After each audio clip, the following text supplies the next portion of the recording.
Tell me about what you were doing this morning. I think people might enjoy hearing about that.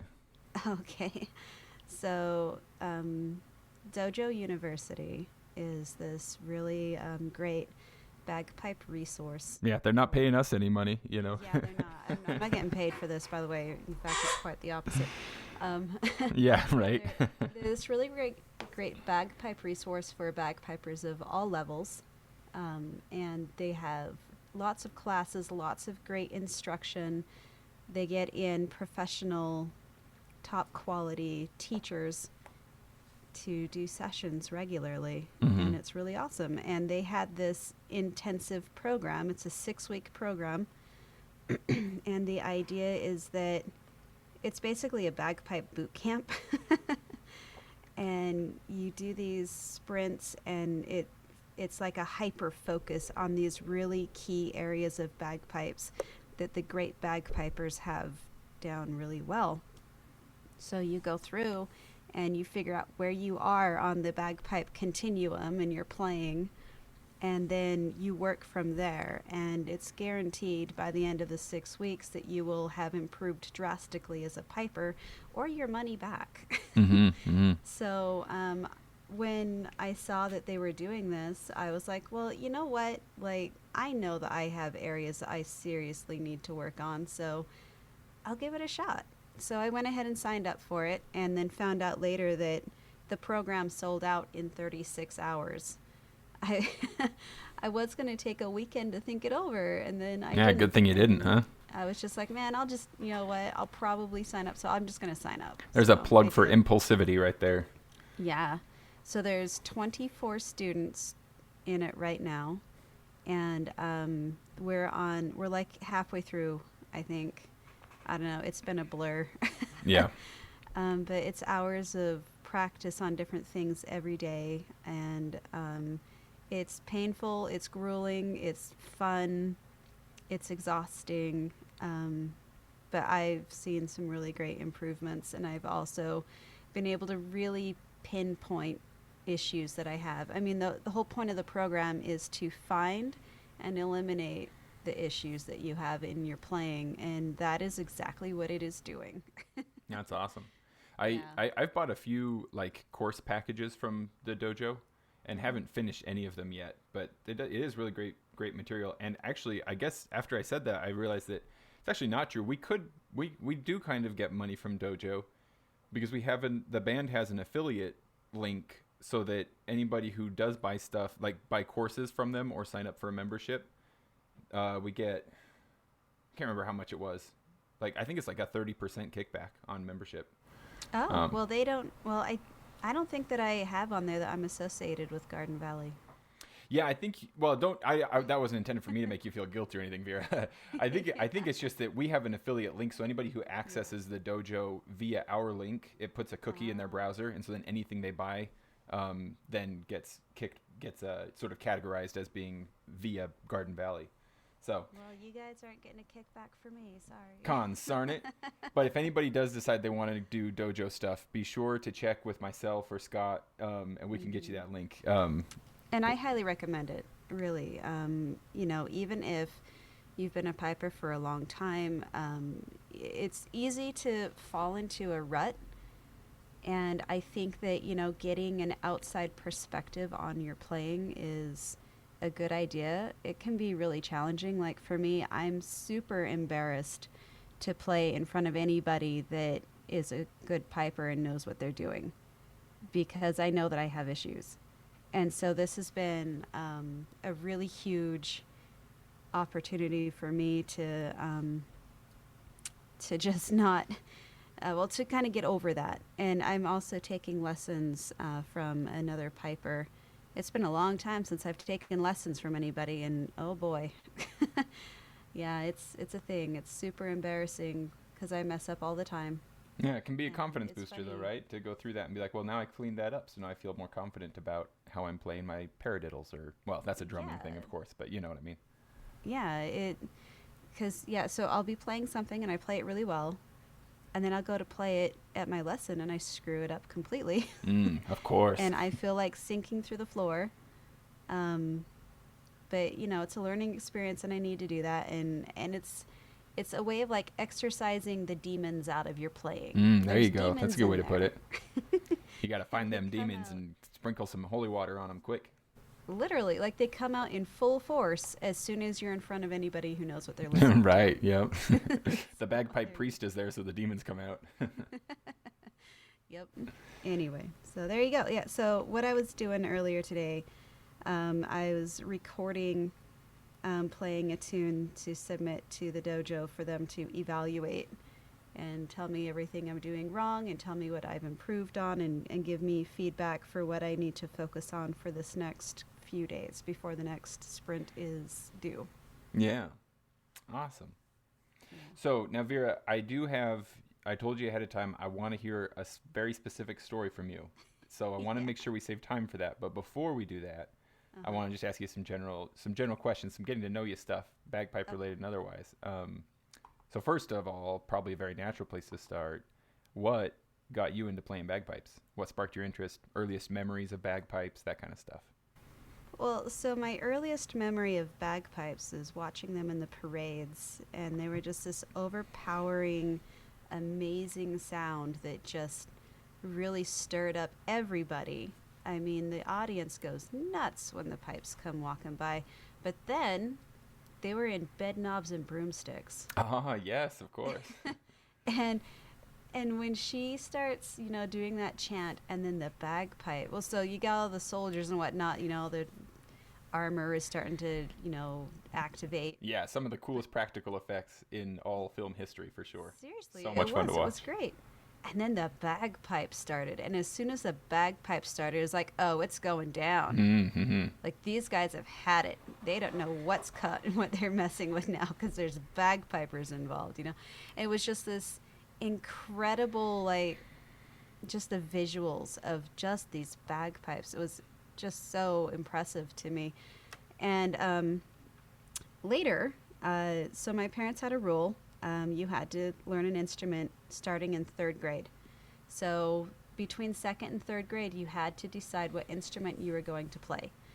And my parents had that as their idea because they believed that playing an instrument, especially as a child, helps you with many aspects of your life. It helps with discipline. It helps with, giving you something to focus on and learning a skill and a talent, something that you can be proud of, as a child.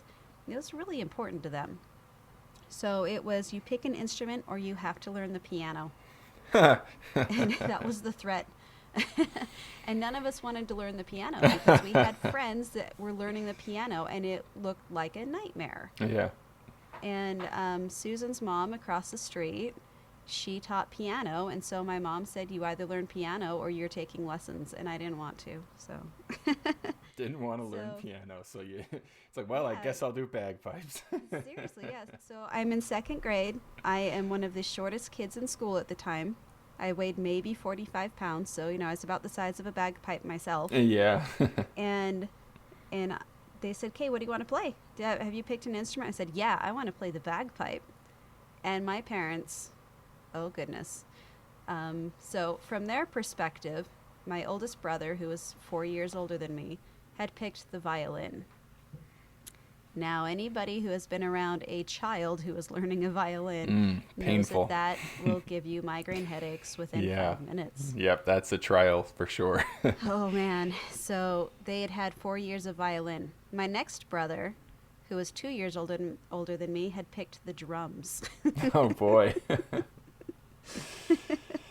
So they had the drums, a really bad violin, and now a bagpipe. You were just the next of the apocalyptic horsemen here of I was, audible we're all just- destruction. we're all just one-upping each other right there. Yeah. What comes next? Oh, please, not the accordion. Oh, geez. Yeah. So they said no. They said, nope, you're not playing the bagpipe. We don't know where to get them. Oh, We sure, don't know how yeah. to get you lessons. They're probably too expensive. We don't know anything about these instruments. No, pick something else. And I was super heartbroken and sad. But there was a gal through the block that was in the bagpipe band in the high school. And my mom talked to her and said she wants to play the bagpipes, but she's so little, and they're really expensive and they're loud and we don't know what to do. And she recommended flute. Oh, sure, yeah. You can transition from flute to bagpipe pretty easily. And so my mom, she brought that to me. But at that point, I decided I wanted to play the harp. Mm. Okay, yeah, something else that's really easy to get a hold of and not expensive. Perfect. Right? She said no, again, for all the same reasons. I was too little. They're too expensive. They don't know where to get them. She said, how about the flute? I talked to this gal in the bagpipe band. She said if you start playing the flute, that you can transition from bagpipes, or to bagpipes from the flute. And I said, oh, okay. So I settled on the flute. So from 3rd grade through 8th grade, I played flute. And I was like number 1 chair a lot. And it was so much fun. But at the end of 8th grade, a few things happened. My band teacher, Mrs. Erickson, love her to death. She's amazing. Oh, Connie. Yeah. Yeah, I know Connie. She's wonderful. Yeah, she got up. It was like one of the last days of school. And she said, okay, guys, here's the thing you need to think about. If you want to go anywhere with your instrument, you need to make sure that it is a unique instrument. Mm. If you think you're going to go play in a band, like in a college or university, how are you going to stand out if you're the 500 flute that they've seen that day, or clarinet or saxophone? You need to stand out. So you need to play a unique instrument. Think of like the oboe or the bassoon or the bass clarinet or, the bass flute. She's throwing out all these things, and I was a little annoyed because I'd spent all of these years practicing flute and I was super good at it. So I was super annoyed. But then my geometry teacher, Mr. Smith, of course, he is like the patron saint of everybody who's ever been on this podcast. I know, right? He goes, hey, we're going to start a bagpipe class down here at the junior high, and it's starting next year. And I was like, really? You don't say. I see so many stars aligning for you at this point in your life, Vera. It's the unique thing. It's now potentially an act of rebellion against your parents as you're entering teenage years, so that's perfect as well. It's living out a childhood dream. Yep, everything lined up, and those are all of the reasons that I was like, I'm doing bagpipes. So I went home. I was so excited, and I said, hey, look, they're starting a bagpipe class. It starts next year, and I want to be in it. And my parents said no, for all the same reasons again. No, you're not playing the bagpipes. We don't know how to get them. They're too expensive. We don't have money for bagpipes. Mm-hmm. And I was heartbroken. But my grandfather overheard that conversation, and he loves the bagpipes. This is such an important point, Vera. I feel like if any young aspiring piper ever happens to hear this, or if anybody can spread this information, let children know it's the grandparents who have the disposable income and are very likely to be very interested in the bagpipes. So if your parents can't do it, go one generation further. Yep, exactly. So he found out, because I was super sad, and he asked what I was sad about. I said, well, my parents say that they don't want me to play the bagpipe. And he said, if you want to learn the bagpipe, I will help you. What can I do? And I said, well, the bagpipe is really expensive. He said, I'll make you a deal. If you want to learn the bagpipe, I will buy you your first set of bagpipes. You just pay me back when you can. And I was just so happy. My grandmother, though, was sitting next to him. Yeah. She doesn't like bagpipes. She was not on board. She was so upset with that idea. Anyway, so I talked to Mr. Smith, and I said, I want to join the bagpipe class. My grandfather's going to support me. He says he can get me a set of bagpipes. And Don said, you don't need to get bagpipes right away. You actually start on a practice chanter. And he gave me Helen Scott's name and number. And he said, another go wonderful to person. Helen Scott. Helen Scott's I mean, awesome. Everybody who's been piping for a while, especially down in the Payson area, everybody is familiar with Helen. She is a wonderful lady. Yeah. So I went over to her house and picked up a rosewood practice chanter. Ah, wonderful. A green paperback book and a cassette tape. Nice. Yeah. And I took that home and I started right that day. I was so excited. And so by the time school started 3 months later, I was already playing several songs. Awesome. And that was great. And Susan was in the band, and we had so much fun. It was just a blast. The class was great. Miss Erickson, she was real mad. She actually pulled me out of my French class. Oh, was this, had you left flute entirely in order to start playing bagpipes? Yeah, I didn't have room in my schedule. I see. Originally Yeah. had band in my schedule, but then because of all the classes I was taking, I didn't have room for seminary. That made my parents real mad. Yep. It's not So- non-negotiable. Yeah, I had to drop something, and I wasn't going to drop bagpipes. Well, so what did you tell what did you tell Miss Erickson? Did you tell her, well, this is your own fault. You told me to find something original. Oh my gosh, that conversation. So I'm in French class, and all of a sudden Connie pokes her head in the door. She sees me and she goes, "Can I speak to Vera?" and my French teacher's like, "Yeah, go ahead." So I go wandering In into French, the hall. please.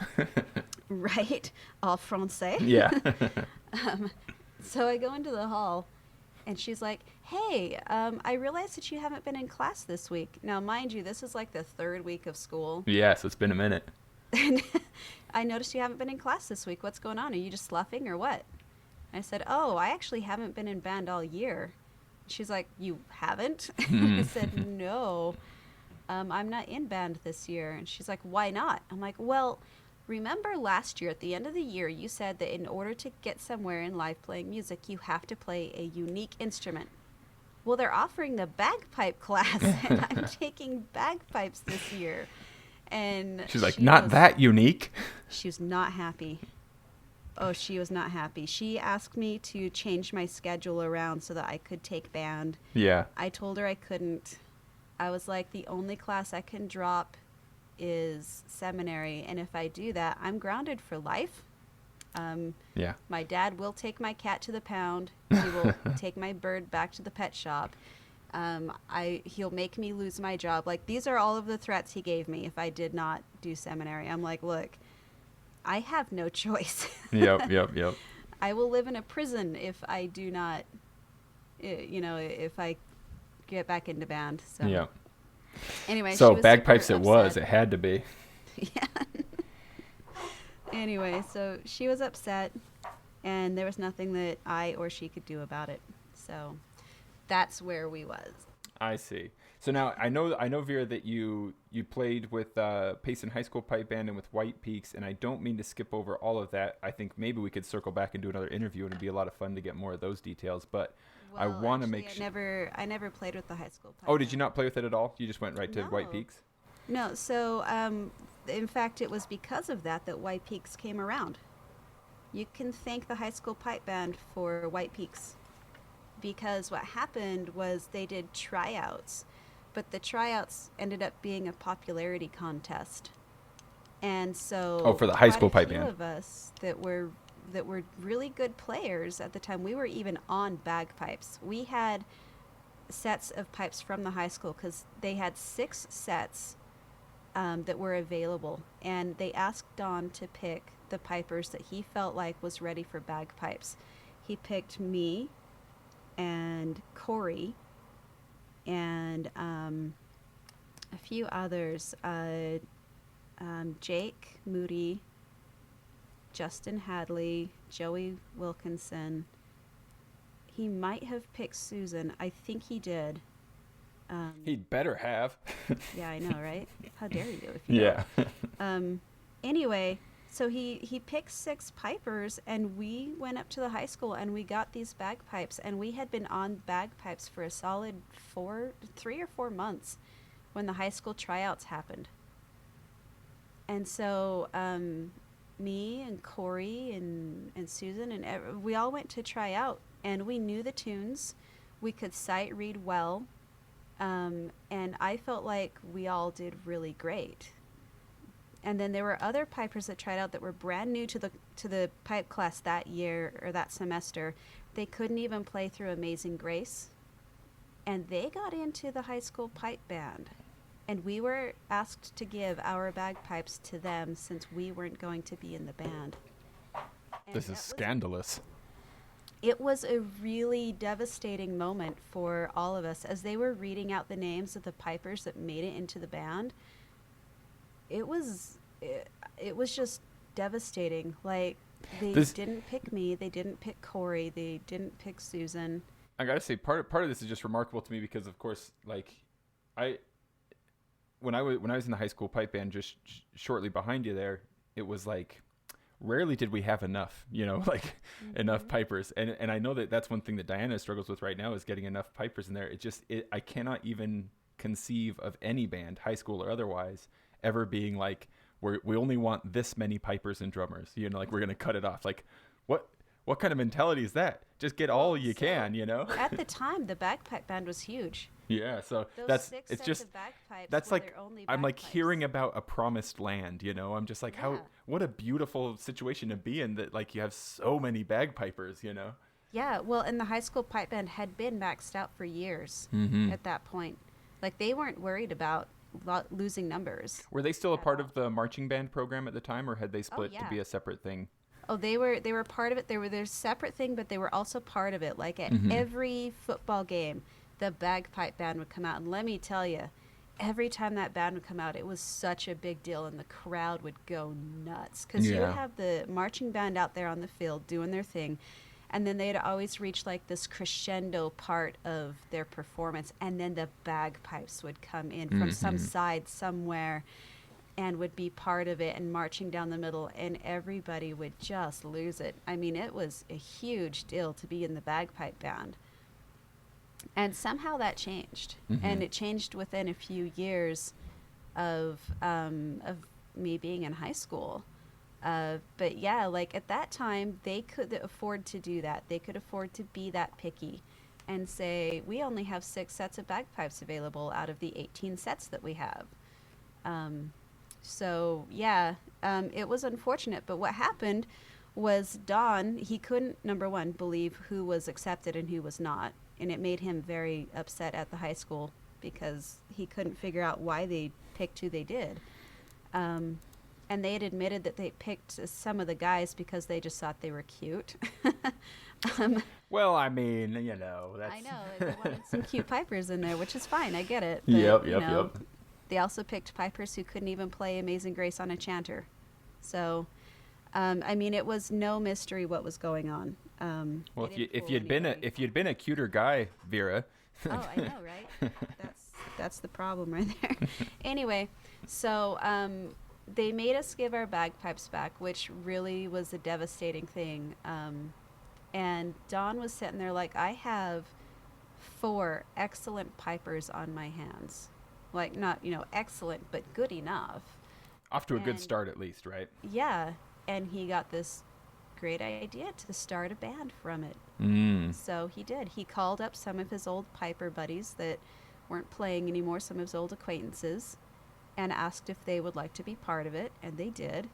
And then he had those of us that were new, and we were all taking lessons from him anyway. So, I mean, it was just one more night a week, just hang out with Don and everybody else and have a blast and play. And it was so much fun. So that's how White Peaks got started. And very cool. There was actually kind of a rivalry between us and the high school pipe band for a while. But we knew that after a while, the high school band would kind of be a feeder band for White Peaks, since we were now the non-high school pipe band in the area,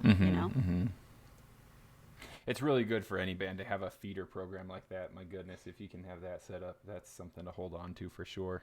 Oh, yeah. Any band can really benefit big time from that kind of situation. Yeah. But anyway.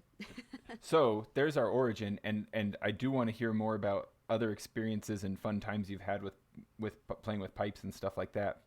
But I want to make absolutely sure that we have time. So give me this story, Vera, the harrowing, terrifying, soul-crushing story in all of its glory.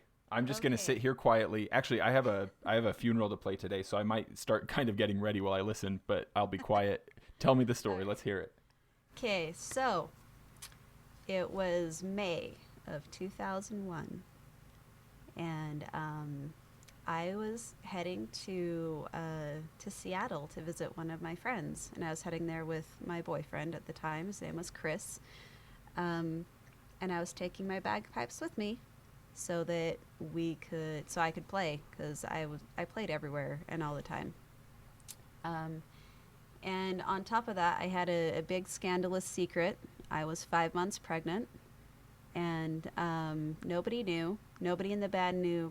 My family didn't know. Nobody knew. That's a long time to And keep that hidden. I well, That's I impressive.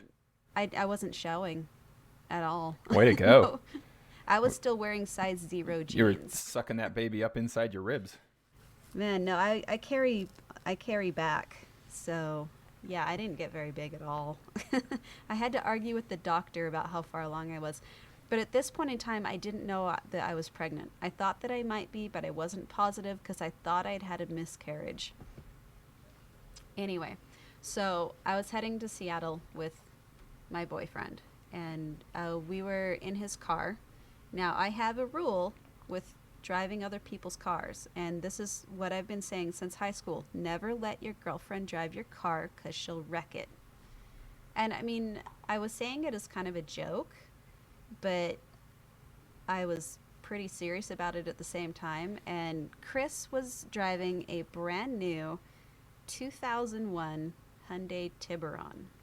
I'm sorry, this was the year 2000, not 2001. So he was driving a 2000 Tiburon. And if anybody is familiar with those, it's a very aerodynamic, rounded car. And it had a sunroof, and it had all the accessories and all the features. This thing was decked out. And at that time, I had been driving a 1987 Volkswagen Fox. It didn't even have power steering. It was a manual, which I love driving a manual. Those are wonderful vehicles. And the Tiburon was also a manual. And so Yeah, I'm just googling images of both vehicles right now, setting them side to side, and if there is one major difference, it's definitely aerodynamics. the Fox was a box on wheels. Yep, the Fox is a box for sure, and that I yeah. love that car. It's so ugly, but I love it. And the Tiburon was so nice. Like you can just see air slipstreaming around the front end of the Yeah. the Tiburon for sure. Yeah. So we take off early in the morning, and we make it to Boise. And once we were in Boise, he says to me, "Okay, I'm kind of tired of driving. It's your turn." And I said, "No, I'm not driving your car." And he said, "No, it'll be fine. It'll be fine. You can drive my car. You're not going to wreck it." I'm like, "No, my rule is never let your girlfriend drive your car because she'll wreck it." And he said, "No, go ahead and drive it. You'll be just fine. It's a manual. You know how to drive a manual." And I'm like, "I drive an 87 Volkswagen with no power steering." This is a 2000 Hyundai Tiburon. Yeah, it's a different game. Yeah, Whole and, different like, animal. This car is so new, like it's ridiculous, and it's got sports suspension and sports steering and all kinds of bells and whistles that my car can't even dream of. I mean, my car didn't even have a clock in it. So, anyway, so he convinces me there in Boise to go ahead and start driving his car. So I reluctantly did. And so we're driving along, and he decides he's going to take a nap. And I was like, all right, cool. Well, they tend to pave the roads out there the same way that they do in Utah, where if it's a kind of a road that's not as traveled, they'll lay a bunch of gravel on it, and they don't really pound it down. So I'm driving along, and I go to change the CD in the CD player. And when I look back up, I have drifted to the left quite a lot. Do you happen to remember what CD it was? Just so in my mind's eye, I can have a soundtrack for what's about to happen. Sabotage. Oh, wow. Perfect. Perfect. Yep. Okay. I just finished listening to Dead Winter Dead, and I was putting in Wake of Magellan. So yeah, I just had in my mind, I'm like, man, I really want to listen to Wake of Magellan right now. So I look up, and I had drifted, and at this point we were about 50 miles west of Ontario, Oregon. So we had crossed into Oregon just by a little bit. And we're going along. And I hit gravel. Well, we were on gravel when I noticed that I had drifted to the left. I wasn't quite in the emergency lane, but I was far enough to the left that I wasn't comfortable. And I was going 85 miles an hour. So I turned the wheel just a tiny bit, and it didn't respond because I was on gravel. And so I panicked, and I really turned the wheel, and I overcorrected. And that little car did a 180 on a 2-lane highway. No problems. Didn't, like, it just whipped right around. And we wouldn't have rolled except that I hit a lip of dirt off the side of the road. Hit that lip of dirt, and that car flipped. And we rolled 3 times. And I was sitting there holding the steering wheel. Did your boyfriend wake up like mid-flip, or was he... Oh, yeah, he woke up mid-flip. Good heavens. It was super loud. It sounded like a train was rolling over us. And I was holding the steering wheel, and I was seeing, out the windshield, and I was seeing sky, ground, sky, ground, sky, ground. And I was even saying that to myself, and I said, oh my gosh, he's going to kill me, At that point. At All that of time. this is going through my head, and we haven't even stopped rolling yet. And meanwhile, Chris is going, "Wah!" and waving course. his arms around, which was good. He caught all of the glass that was flying around, turns out. So none of it had to get to you. That's perfect. He absorbed it all. Yeah. So we landed upright on a fence off the road. It was easily 30, 40 feet off of the road. We landed on a fence, and the car had stopped rolling. And I just kind of sat there holding the steering wheel, and I slowly looked over to Chris, and he was just kind of sitting there dazed, and he looks over at me, and he goes, well, at least we're not dead. And That's he goes looking to at the glass half full. Yeah. He goes to open his door, and his door won't open. And I turned off the car at that point. The car was still on. It wasn't moving, the wheels weren't going, but the car was on. So I turned off the car, and Chris climbed out of the sunroof, well, what used to be the sunroof, and I kind of sat in the car for a minute, like, man, that just happened. Like, I totally wrecked his car. Yeah. But he didn't yell at me. So I climbed out, well, I opened up my door. My door worked fine. But I also sat there and I looked for a second out at the inside of the car, and it was very interesting. The windshield on his side was completely shattered and caving in. On my side, it wasn't even cracked. The sunroof was gone. His passenger window was gone. The window directly behind that, this tiny little triangle window, was gone. The entire back windshield was gone. But my window, like my driver's side window, and the little triangle window right behind me was still there. The side mirror on my side was crumpled down. On his side, it was completely gone. We both had tongue rings, and they were sitting in the middle console, and there was a napkin sitting on them, along with some of our jewelry. He had some earrings, and I had some rings, and he had some rings. We had all of our jewelry sitting in this center console. Now you'd taken the tongue rings out yourself, right? They hadn't been like... Oh, yeah, we took those out ourselves. Okay, I was like, wait, just like the crazy Yeah. rolling of the car, your tongue rings had flown out, and they landed together?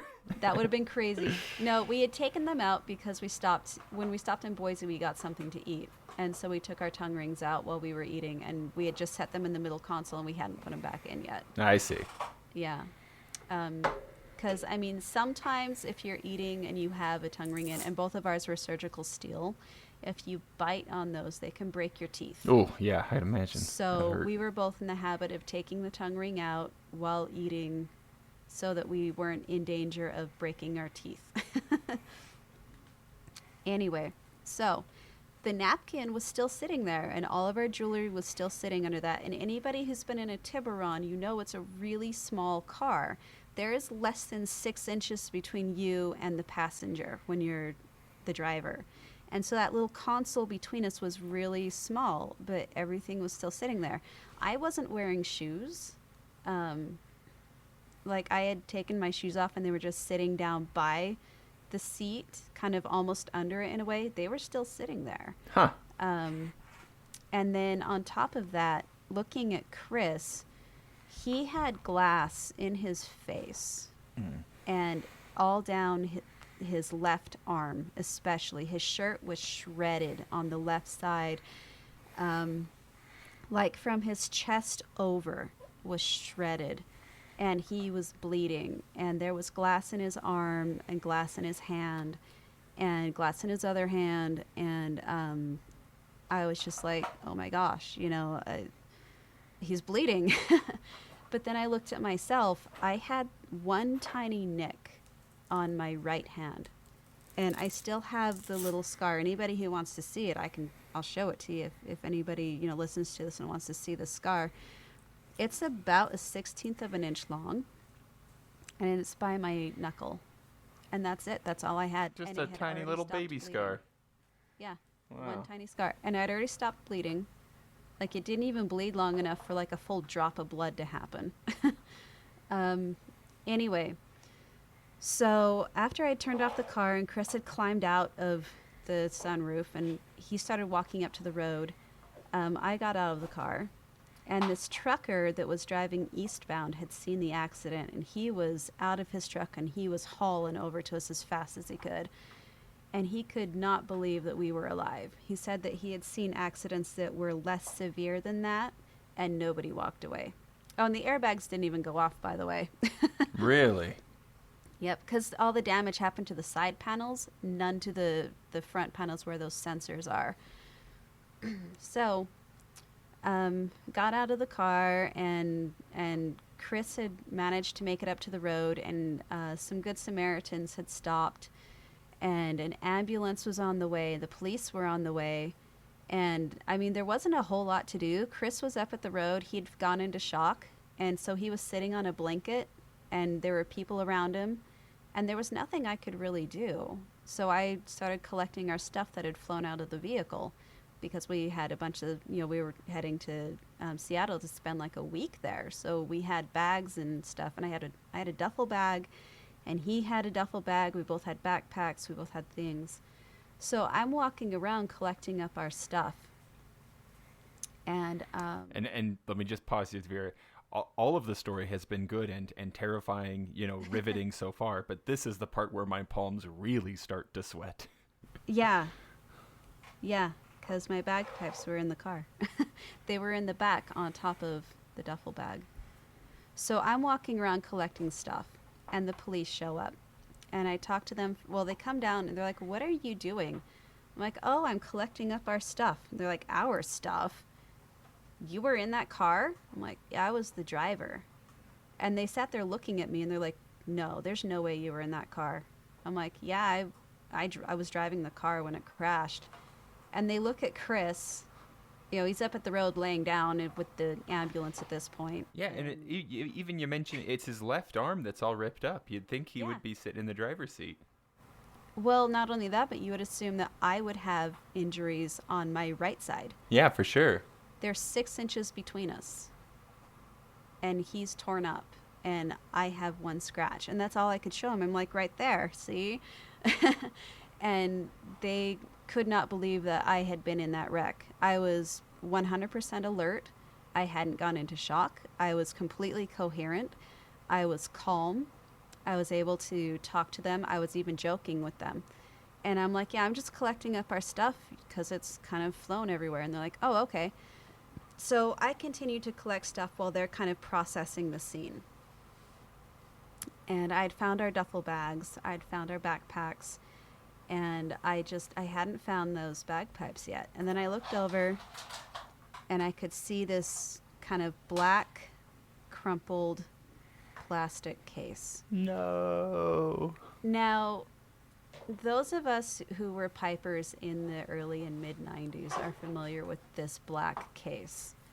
It is a black plastic polycarbonate case with like a diamond on it on both sides. Yeah, and it's got like the kind of alligator skin thing going on. Yeah. Yeah, I've got And a case like that. it's big too. I mean, Yeah. it's like 2.5 feet long and like 1.5 feet tall and like probably 8 inches wide. You know, I mean, it's a hefty case, and I mean, you know, it holds bagpipes. Anyway, I saw it, and it didn't look good. It wasn't a flat case anymore. It was crunched down. It looked like the car. It looked like it had actually flown out of the car and landed upright, and that the car had landed on top of it and then continued rolling, is what it looked like happened. Because it was accordioned down. And I just stopped, and my heart sank.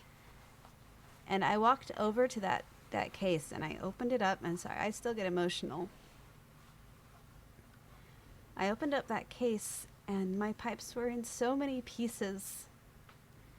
And I didn't know what to do. And, like, I basically lost it. I started crying. And then the police came over. And they saw that I was crying. And they said, "Oh, no, it's okay. It's okay. You have car insurance, you know, on your car." I said, "That's not it. That's not why I'm crying." And they said, "Oh, well, your boyfriend's going to be just fine. You know, we've got the ambulance here." And you're He's like, doing "Forget good. my It looks-" boyfriend." I know. He's like, he's coming out of shock. And I said, "That's not it either." And they're like, "Well, why are you crying?" And I pointed at my case, and I said, "My bagpipes." And they all looked down, and they go, "Oh, your bagpipes." Turns out that police band, or that police agency, had a bagpipe band. So they were feeling your pain. Yeah. And we all sat there crying over my bagpipes. That's so. It's so silly, but also so beautiful. You know, like after this terrible accident, and they're like, "No, everything's gonna be fine," and you're like, you're walking around okay and everything. But then this is the moment when the solidarity comes, and everybody's Yep. like, "No, tragedy has struck." Yep. And they helped me, like, collect up some of the pieces. They helped me make sure everything was in the case. They helped me carry the case because it didn't close anymore. And they gingerly put my bagpipes in the back of their police car, like in the trunk. And I mean, my practice chanter, I had 2 practice chanters in there. They both survived. I have both of those still. This amazing adjustable blow stick that Don had manufactured. He designed and manufactured these incredible blow sticks that are adjustable. That survived. But every drone was snapped at the tuning pins. Oh man. Do you remember Yeah, what so- kind of pipes these were? They were Booth. Yeah, I play some David Booths as well. Yeah, I mean, not only were they Booth, but they were the set that my grandfather bought me. Yeah, so they've got additional sentimental Yeah. value too. And it was heartbreaking. And my Blackwood chanter, Oh no, that's terrible. it had split. It snapped at the neck, and then Yeah. it had this big crack running down it. And I still have it if anybody wants to see it. I was gonna ask you if you'd saved any of the pieces. Yeah. I tried playing on it, but it's got extra holes in it, so it doesn't sound Right, great. yeah. Anyway, so they took us back to the police station, and I didn't let those pipes out of my sight. I just carried that broken case with me everywhere. And the police, they felt so bad. Everybody's just like, "No," and a lot of them were like, "Can I see the bagpipes?" And I'd show them, and they'd be like, "No." Oh, yeah. My boyfriend's cut up and bleeding. Yeah, It's nobody's paying obvious. any attention to him. But it's the bagpipes we're all worried about. But and I told him, I'm like, bones heal. I don't care, if I broke every bone in my body. I don't care. Bones heal. Bagpipes don't. Yeah, if only. So yeah, basically, yeah, that's my broken bagpipe story. Yeah, they never. So Don tried to repair them, and he got them so that they could play, but they weren't playing very well. Yeah. Unfortunately, the pipes don't exist anymore. Mm-hmm. what I have left of them now is my original blow stick, and I have my Blackwood chanter that was broken, and I have my blow stick, the adjustable blow stick that was in them at the time. But yeah, everything else gone. Do you what kind of pipes do you play now? I'm on Booth. Oh, great. Well, if it ain't broke, don't fix. Well, that saying doesn't really work in this case, does it? Right. More like, even if it's broke, don't fix it, right? Just stick with what's good. In this case, when they're broken that bad, Yeah.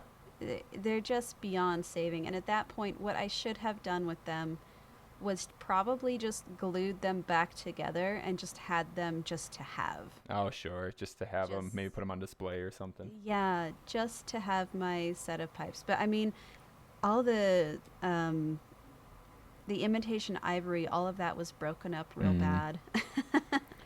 Yeah, you'd have to spend as much money as you'd probably have to spend more money than a new set of pipes to get something like that fixed. So yeah, fixing those would have cost more than like the most expensive set of bagpipes in the world. Mm-hmm. So the value at that point is only sentimental. Yeah, but I'm happy to know that you have like the chanter though and the blowpipe and stuff. You still have these little pieces to remember. Oh yeah, I'll have to bring them and show you. I used to carry them with me in my pipe case all the time. Yeah. But they're sitting up on my dresser right now. Mm. But yep. But yeah, so after that, Dawn was able to get me another set of Booth pipes, an even better set. Mm-hmm. So the ones that got broken were the beginner pipes. They were $850. He got me the nice set that was $1,350. Mm-hmm. So, I mean, it was a huge step up, which was really great. I mean, I miss my original pipes dearly. I Yeah, will of course. Get over losing them. But my pipes that I have now, I love them. Yeah. And they're amazing. So. Wow. Well, I am glad that you're okay, Vera. Of course, I am glad that you were okay through this accident. But what a story! Thank you for being willing to share it with all of us. Yeah. And I'm not sure what the moral is to draw from this, other than cherish your pipes while you have them, oil them, season your bag. The moral is don't let your girlfriend drive your car. That's right. Because she'll wreck it. And if your girlfriend is driving the car, don't have bagpipes in the car. Right, yeah. She'll wreck it, and your bagpipes will get ruined. That's the moral of the story, kids.